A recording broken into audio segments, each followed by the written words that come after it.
flying tortoises. Forests of spiny cacti cover much of the uneven lava plains that separate the interior of the Galapagos island of Isabela from the Pacific Ocean. With its 5 distinct volcanoes, the island resembles a lunar landscape. Only the thick vegetation at the skirt of the often cloud-covered peak of Sierra Negra offers respite from the barren terrain below. This inhospitable environment is home to the giant Galapagos tortoise. Sometime after the Galapagos' birth, around 5 million years ago, the islands were colonized by one or more tortoises from mainland South America. As these ancestral tortoises settled on the individual islands, the different populations adapted to their unique environments, giving rise to at least 14 different subspecies. Island life agreed with them.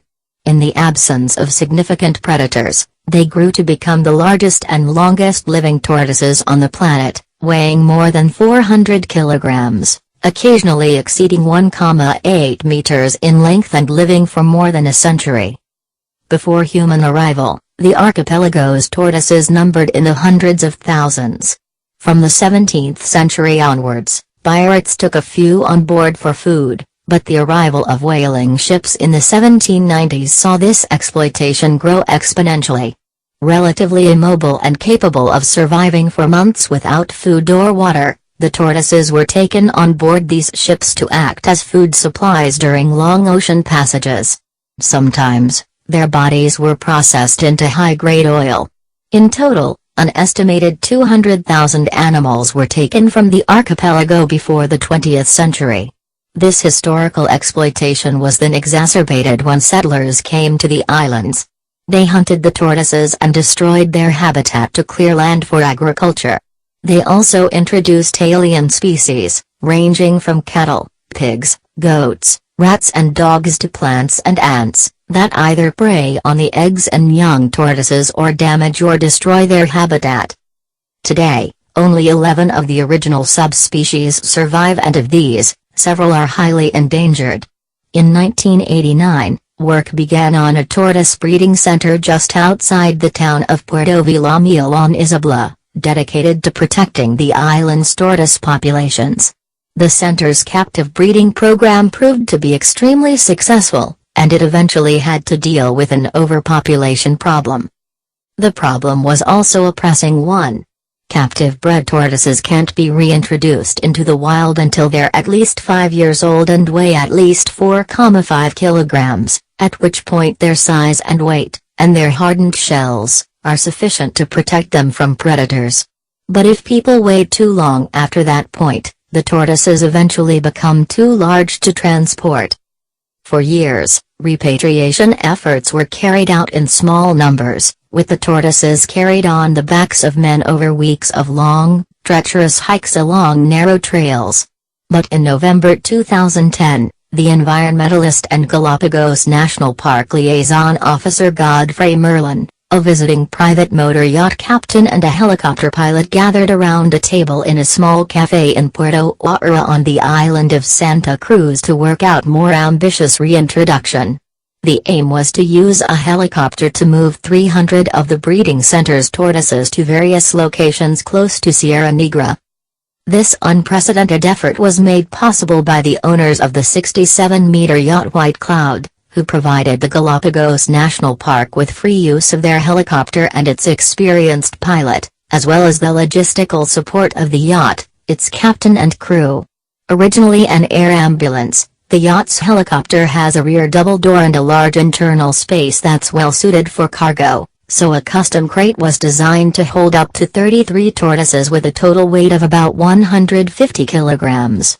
This weight, together with that of the fuel, pilot and 4 crew, approached the helicopter's maximum payload, and there were times when it was clearly right on the edge of the helicopter's capabilities. During a period of 3 days, a group of volunteers from the breeding center worked around the clock to prepare the young tortoises for transport. Meanwhile, park wardens, dropped off ahead of time in remote locations, cleared landing sites within the thick brush, cacti and lava rocks. Upon their release, the juvenile tortoises quickly spread out over their ancestral territory, investigating their new surroundings and feeding on the vegetation. Eventually, one tiny tortoise came across a fully grown giant who had been lumbering around the island for around 100 years. The two stood side by side, a powerful symbol of the regeneration of an ancient species. Rùa, một khu rừng xương rồng gai che phủ nhiều khu vực dung nham rộng lớn đã chia tách nội địa đảo Galapagos của Isabela với Thái Bình Dương, với 5 ngọn núi lửa riêng biệt, hòn đảo giống như một cảnh quan mặt trăng, chỉ có thảm thực vật dày ở rìa của đỉnh núi thường phủ đầy những đám mây của Sierra Negra mới có thể sống được với địa hình khô cằn bên dưới. Môi trường khắc nghiệt này là nơi cư trú của loài rùa khổng lồ Galapagos, một thời gian sau sự hình thành của Galapagos, khoảng 5 triệu năm.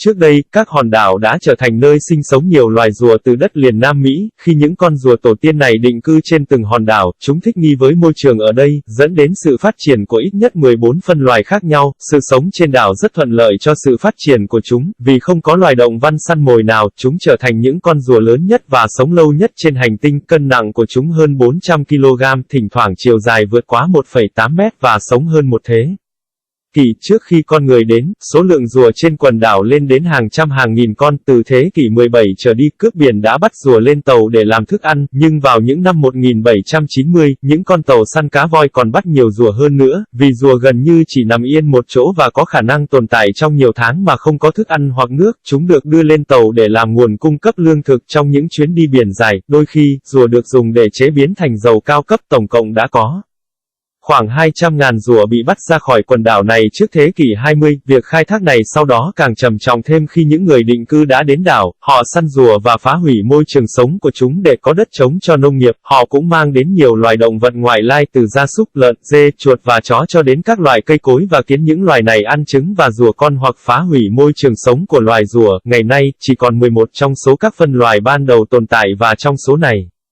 một số có nguy cơ tuyệt chủng rất cao. Năm 1989, những nỗ lực đã được thực hiện ở một trung tâm nuôi giống rùa ngay bên ngoài thị trấn Puerto Villamil trên Isabela để bảo vệ quần thể rùa tại hòn đảo. Chương trình nuôi nhốt của trung tâm đã cực kỳ thành công, và nó cũng giúp giải quyết vấn đề có quá nhiều rùa trên hòn đảo. Vấn đề này vẫn thực sự khá cấp bách. Những con rùa bị nuôi nhốt không thể được thả trong tự nhiên cho đến khi chúng được ít nhất 5 tuổi và cân nặng ít nhất 4,5 kg tại thời điểm đó. Kích cỡ, trọng lượng và lớp vỏ bọc cứng mới có thể bảo vệ chúng khỏi động vật ăn thịt, nhưng nếu người ta chờ đợi quá lâu sau thời điểm đó, thì những con rùa trở nên quá lớn để vận chuyển. Trong nhiều năm, những nỗ lực mang rùa về môi trường tự nhiên đã được thực hiện với số lượng nhỏ. Những người đàn ông đã mang những con rùa sau lưng họ đi bộ qua các cung đường mòn hẹp trong hàng tuần, nhưng vào tháng 11 năm 2010, nhà bảo vệ môi trường và sĩ quan liên lạc vườn quốc gia Galapagos, Godfrey Merlin, một thuyền trưởng du thuyền tư nhân và một phi công trực thăng đã họp trong một quán cà phê nhỏ ở Puerto Ayora trên đảo Santa Cruz để bàn bạc về việc mang rùa về môi trường tự nhiên hiệu quả hơn. Họ định sử dụng trực thăng để di chuyển 300 con rùa của trung tâm giống đến các địa điểm gần Sierra Negra. Nỗ lực chưa từng có này được thực hiện bởi chủ nhân của chiếc du thuyền 67 mét White Cloud, người đã cho vườn quốc gia Galapagos sử dụng miễn phí trực thăng và phi công giàu kinh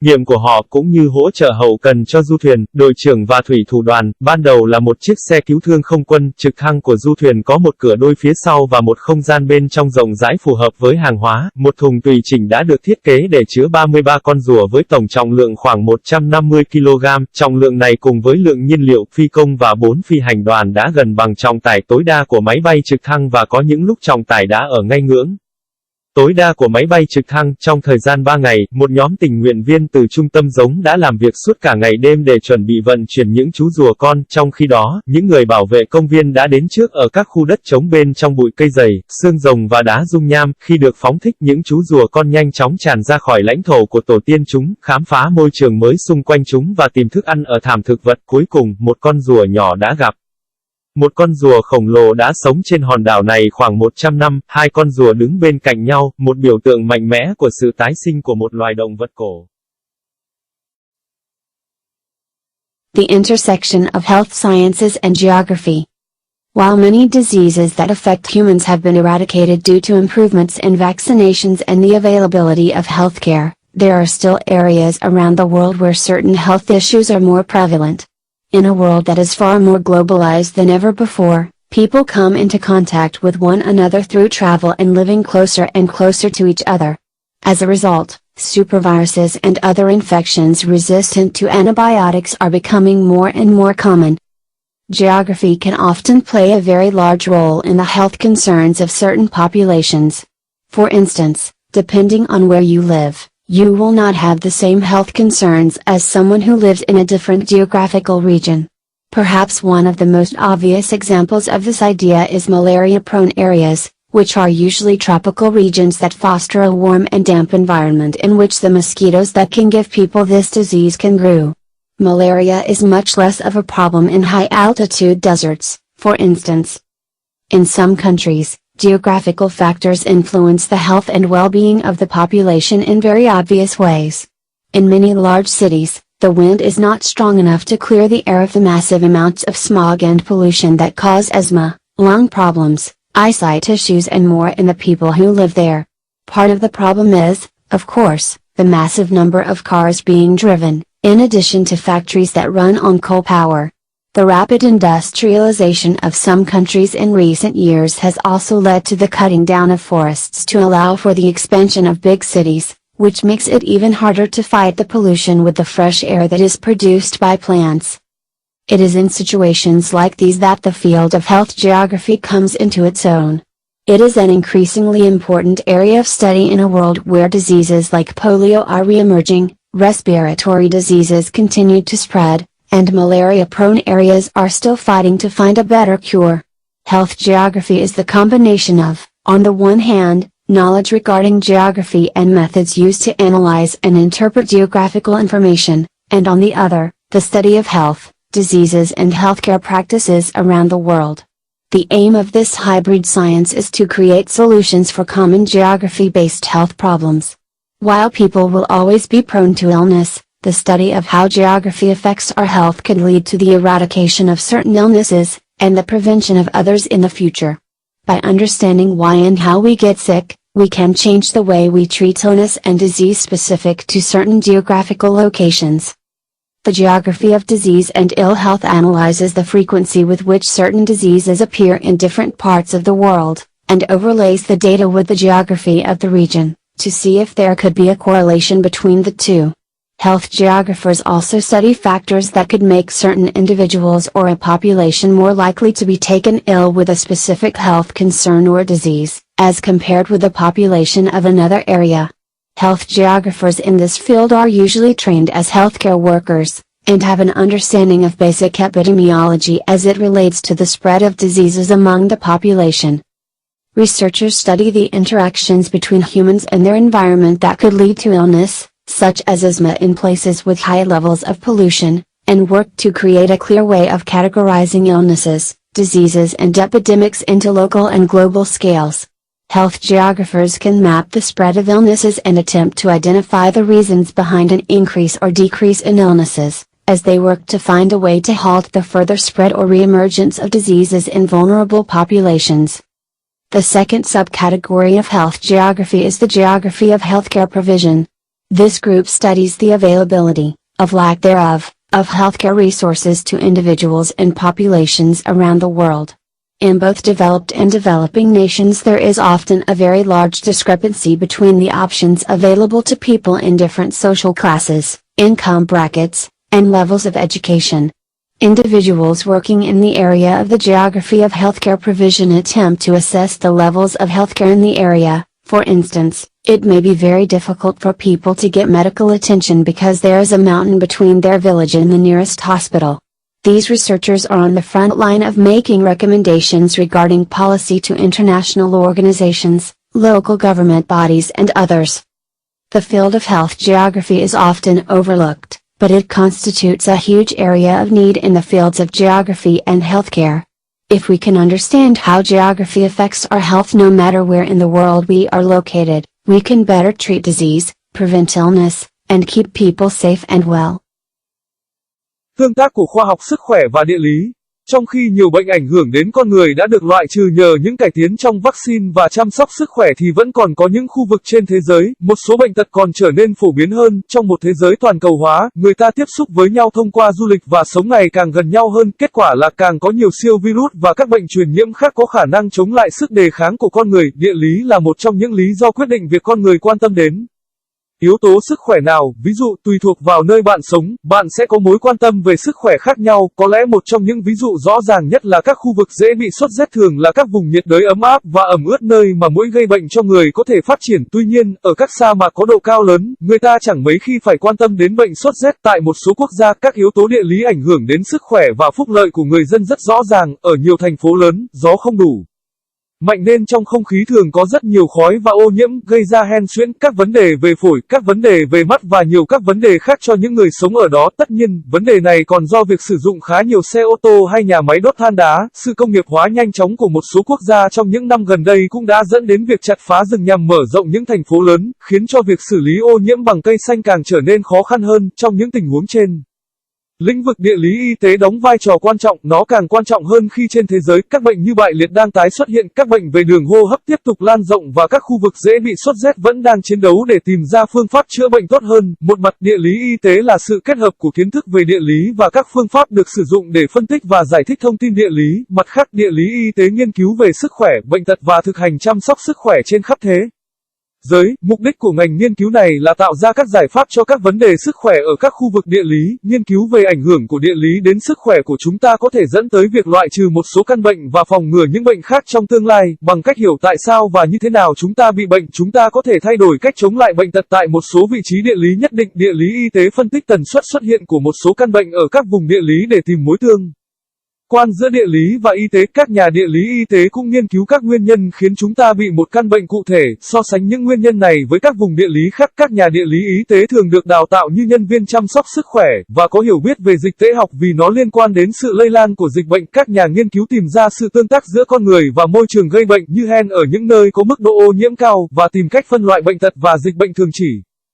xảy ra ở một địa phương hay xảy ra trên toàn cầu. Các nhà địa lý y tế có thể lập bản đồ sự lây lan của bệnh tật và cố gắng để xác định các nguyên nhân đằng sau sự gia tăng hoặc suy giảm của bệnh tật. Họ cũng tìm cách ngăn chặn sự lây lan rộng hoặc tái xuất hiện của một số bệnh trong một khu vực dân cư. Tiểu ngành chăm sóc sức khỏe thứ hai là địa lý về cung cấp dịch vụ chăm sóc sức khỏe. Nhóm này nghiên cứu sự sẵn có hoặc thiếu hụt của các nguồn chăm sóc sức khỏe cho các cá nhân và dân số trên toàn thế giới. Trong cả các quốc gia phát triển và đang phát triển thường có một sự khác biệt rất lớn giữa dịch vụ chăm sóc sức khỏe cho những người thuộc các tầng lớp xã hội, các mức thu nhập và mức độ giáo dục khác nhau. Các cá nhân làm việc trong lĩnh vực địa lý y tế cố gắng đánh giá người dân ở một khu vực được chăm sóc sức khỏe tới mức độ nào. Ví dụ, có thể rất khó khăn cho người dân được chăm sóc y tế vì có một ngọn núi giữa làng của họ và bệnh viện gần nhất. Những nhà nghiên cứu này đưa ra các kiến nghị về chính sách với tổ chức quốc tế, chính quyền địa phương và những cơ quan khác. Lĩnh vực y tế địa lý thường bị bỏ qua, nhưng nó tạo thành một mối quan hệ rộng lớn trong lĩnh vực địa lý và chăm sóc sức khỏe. Nếu chúng ta có thể hiểu địa lý ảnh hưởng đến sức khỏe như thế nào, chúng ta có thể điều trị bệnh tốt hơn, ngăn ngừa bệnh tật và giữ cho con người an toàn và khỏe mạnh.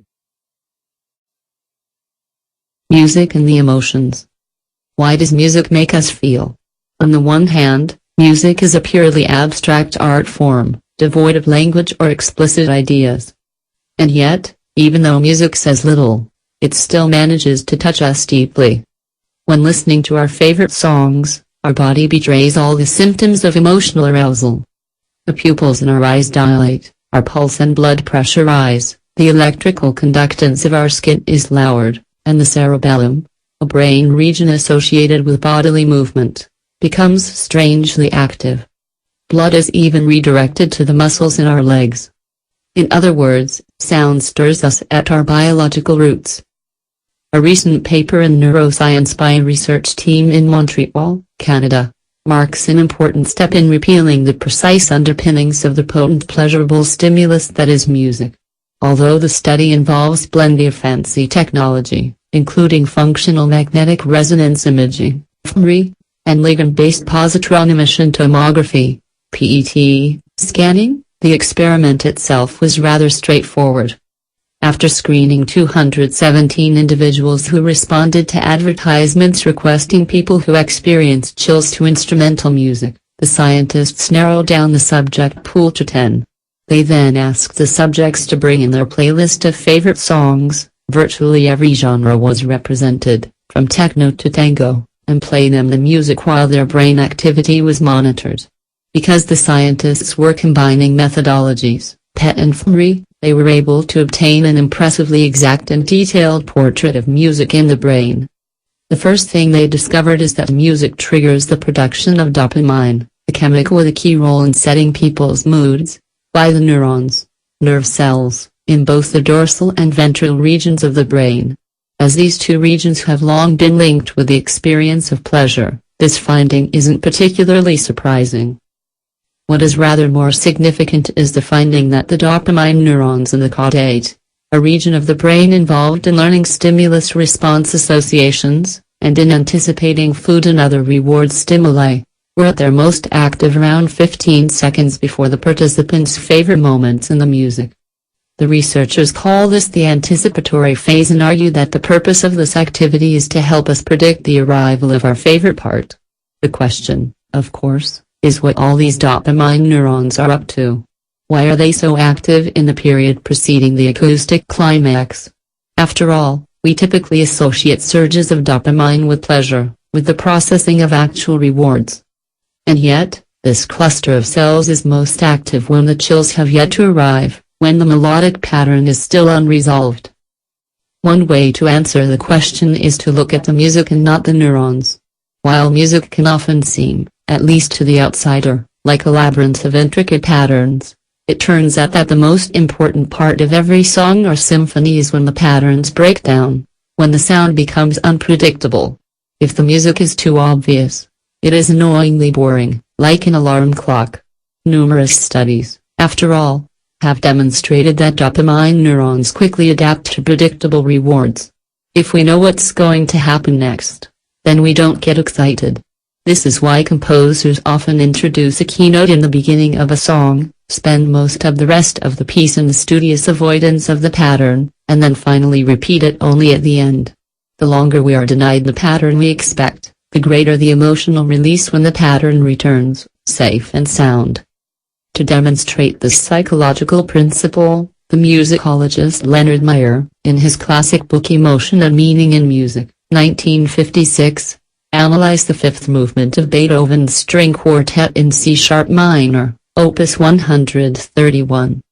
Meyer wanted to show how music is defined by its flirtation with, but not submission to, our expectations of order.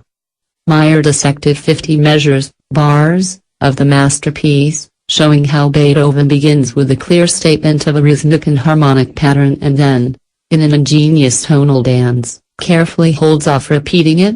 What Beethoven does instead is suggest variations of the pattern. He wants to preserve an element of uncertainty in his music, making our brains beg for the one chord he refuses to give us. Beethoven saves that chord for the end. According to Meyer, it is the suspenseful tension of music, arising out of our unfulfilled expectations, that is the source of the music's feeling. While earlier theories of music focused on the way a sound can refer to the real world of images and experiences, its connotative meaning, Meyer argued that the emotions we find in music come from the unfolding events of the music itself. This embodied meaning arises from the patterns the symphony invokes and then ignores. It is this uncertainty that triggers the surge of dopamine in the caudate, as we struggle to figure out what will happen next. We can predict some of the notes, but we can predict them all, and that is what keeps us listening, waiting expectantly for our reward, for the pattern to be completed. Âm nhạc và cảm xúc.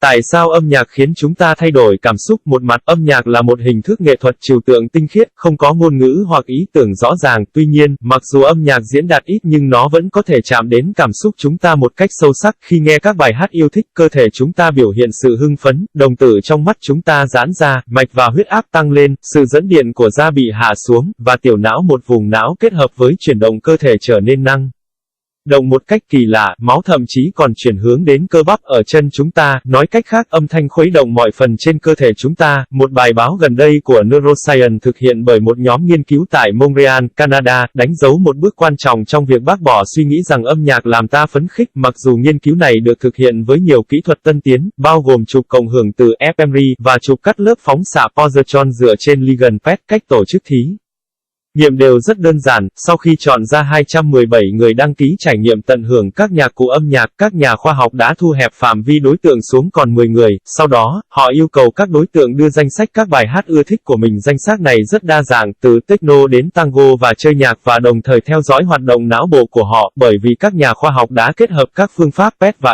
fMRI, họ có thể có được một bức tranh chân dung chính xác và chi tiết về âm nhạc.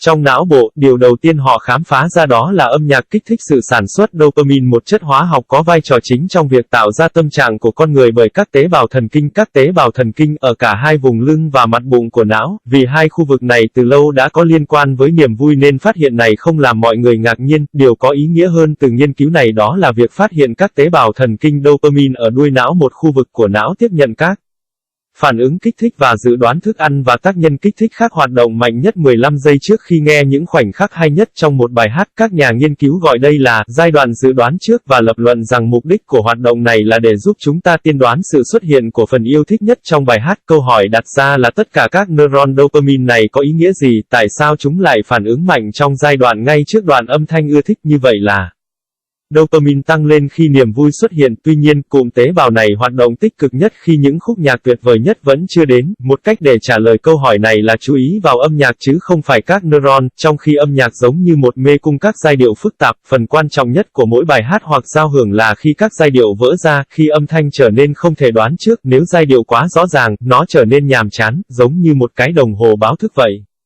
Rất nhiều nghiên cứu đã mô tả rằng các tế bào thần kinh dopamine nhanh chóng thích ứng với những âm thanh có thể đoán trước. Nếu chúng ta biết điều gì sẽ xảy ra tiếp theo thì chúng ta sẽ không bị kích động. Đây là lý do tại sao các nhà soạn nhạc đưa ra một đoạn nhạc hay ngay từ đầu bài hát, phần còn lại không nhắc đến nó, và cuối cùng lặp lại nó chỉ khi vào đoạn cuối. Giai điệu mà chúng ta mong đợi càng xuất hiện muộn thì khi giai điệu đó quay lại, cảm xúc càng dâng trào cao hơn. Để mô tả nguyên lý tâm lý này, nhà nghiên cứu âm nhạc Leonard Meyer, trong cuốn sách Cảm xúc và ý nghĩa trong âm nhạc 1956, đã phân tích chuyển động thứ 5 của dây đàn tứ tấu của Beethoven trong đô trưởng thang thứ Op 131. Meyer muốn chỉ ra âm nhạc được định nghĩa như thế nào trong mong muốn, kỳ vọng của chúng ta. Meyer đã phân tích 50 nhịp của kiệt tác của Beethoven, cho thấy Beethoven bắt đầu bằng một giai điệu nhịp nhàng và hài hòa, sau đó đưa ra âm hưởng du dương, khéo léo trì hoãn việc nhắc lại nó. Những gì Beethoven làm là đưa ra nhiều giai điệu khác nhau. Ông luôn giữ một sự bất ổn trong âm nhạc của mình, làm cho bộ não luôn luôn mong sao âm hưởng đó được nhắc lại. Beethoven giữ hợp âm đó cho đoạn cuối. Theo Meyer, đó là sự căng thẳng hồi hộp của âm nhạc phát sinh ra từ việc ta mong muốn nhưng không được đáp ứng. Đó là nguồn gốc của cảm xúc âm nhạc, trong khi các lý thuyết về âm nhạc trước đó tập trung vào cách âm thanh nhắc ta về thế giới thực với những hình ảnh và các trải nghiệm. Meyer lập luận rằng cảm xúc chúng ta tìm thấy trong âm nhạc đến từ những sự kiện mà âm nhạc mở ra, xuất hiện từ các giai điệu mà bản giao hưởng mở ra nhưng sau đó lại bỏ qua. Chính sự khó đoán trước này làm tăng dopamine ở phần caudate, vì khi chúng ta cố gắng tìm ra điều gì sẽ xảy ra tiếp theo, chúng ta có thể dự đoán trước một số nốt nhạc nhưng chúng ta không thể dự đoán tất cả, và điều đó khiến chúng ta tiếp tục nghe và chờ đợi cho đến khi bản nhạc kết thúc.